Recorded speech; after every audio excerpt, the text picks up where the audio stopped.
What's up, guys? In my previous video, I talked about some damage EXP laners, and I didn't include Badang even though he should have been. So here's a dedicated video for Badang since many of you have been requesting it. Here I'm up against Arlot, who is one of the strongest EXP laners right now. Honestly, Badang is off meta these days if you use him in the EXP lane, whether it's a damage or tank build. That's because he has no sustain, no spell vamp, unlike the current meta EXP laners who don't even need to go back to base when they're at half or low HP, since they can easily recover their health just because of spell vamp.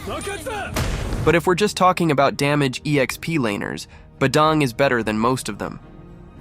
With his burst damage and consecutive crowd control when used properly, Badang is scary.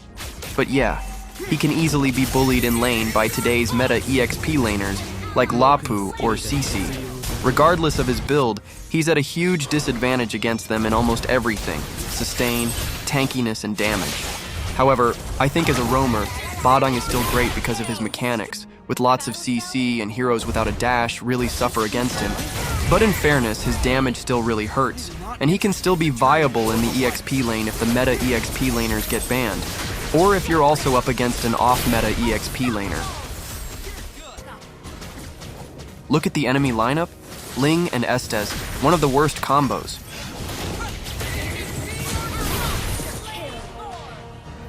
Here, 3 of my teammates got wiped out. We did manage to secure the Lord and I killed Sea Lion, but it looks like we lost that trade. Arlot's damage is really painful even though he went for a tank build in this game. He almost killed Layla, but she still survived, which is a shame. Here, I made a mistake with my engage. Our damage wasn't enough to burst down Arlot, which suddenly put us at a disadvantage and almost cost us the game. By the way, thank you so much for helping me reach 30k subs. I hope I can reach 100k subs and get that silver play button before Hanabi becomes overpowered. And channel membership is available, so you might want to join for some exclusive perks. I'm also planning to make an exclusive video just for members, and maybe a live stream in the near future. Since I'm shy, my live stream will only be for members. I'll also create a Discord channel for all the members of this channel, so go ahead and join. It's really not expensive, the lowest membership fee you'll ever see here in YouTube. So here I just went for a push since no one from the enemy team was defending. Both the top and bottom lanes were already pushed, and I thought we could still push the mid lane, so I went there to clear the minions. Luckily, my skills were off cooldown just in time to help push the middle lane. So here, watch carefully what I'm gonna do, the winning play of this game.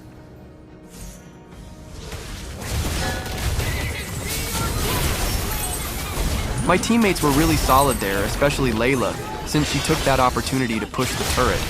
Because of that, she wiped out the enemies and she almost got a savage, at least in her dreams.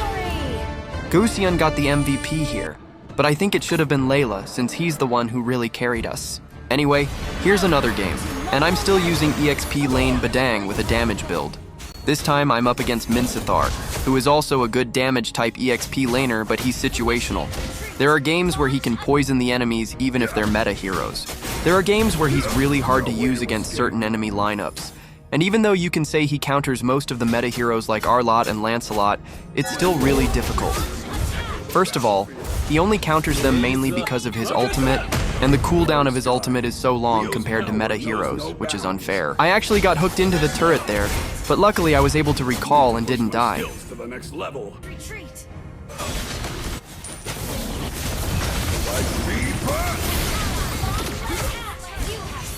Minsithar's ultimate is also hard to time. If you mess it up, the impact is huge. And even though he can definitely deal with them when his ultimate is up, your teammates can't. If you're laning against Arlot, Arlot can easily crush your teammate, while you'll struggle to crush Arlot's teammate. Not to mention, when Minsitthar doesn't have his ultimate, Arlot can easily crush him too. What I'm trying to say is that there are just some heroes that are too strong to be countered. Even if you're technically their counter, if the hero you're using isn't part of the meta, most of the time the meta heroes will still win.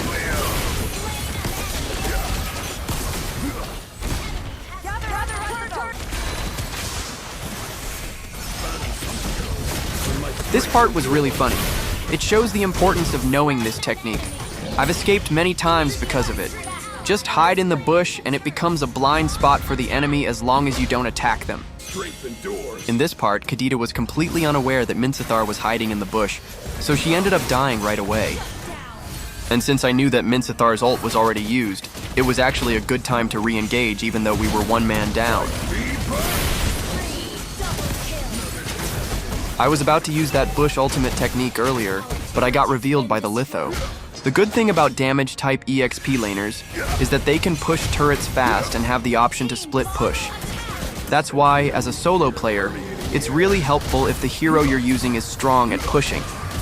It gives you a better chance to win the game even if your teammates are playing poorly. But your hero also needs to be strong in 1v1 fights, because if an enemy comes to defend, you should be able to kill them. That way, you put a lot of pressure on the enemy team.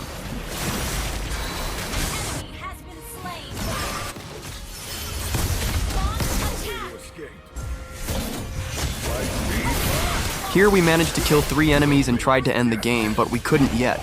So we should have just waited for the Lord, but then Kadita suddenly went crazy and dove in like she was committing suicide. And then Natalia got killed by Gatot here. But of course, the Lord still went to the enemy team. At that point, I honestly thought we were going to lose this game. But here I was already waiting in the bush, and you really need to be the one to engage first on Gatot so he can't set, or he'll be forced to use his ultimate just to escape. And then Kadita went and suicided again, prioritizing taunting the enemy first, which got her killed.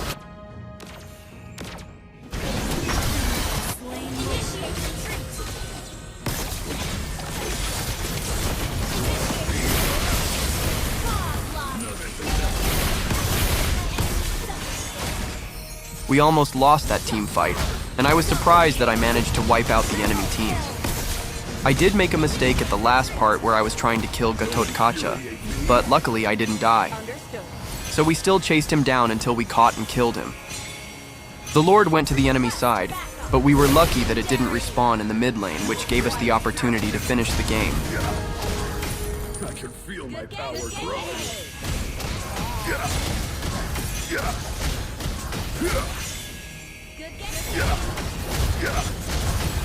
I even tried to combo the turret here, but my ultimate doesn't affect it.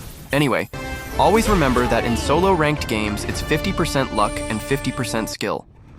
No matter how well you play, if your teammates are really bad, especially your gold laner and jungler to the point that they're beyond help, even if they're already mythical glory but play like they're an epic, you'll still end up losing. Just like in this game, our Lancelot got the turtle stolen by the enemy who didn't even have retribution, and no one even crowd controlled him. Can you imagine how dumb that player is?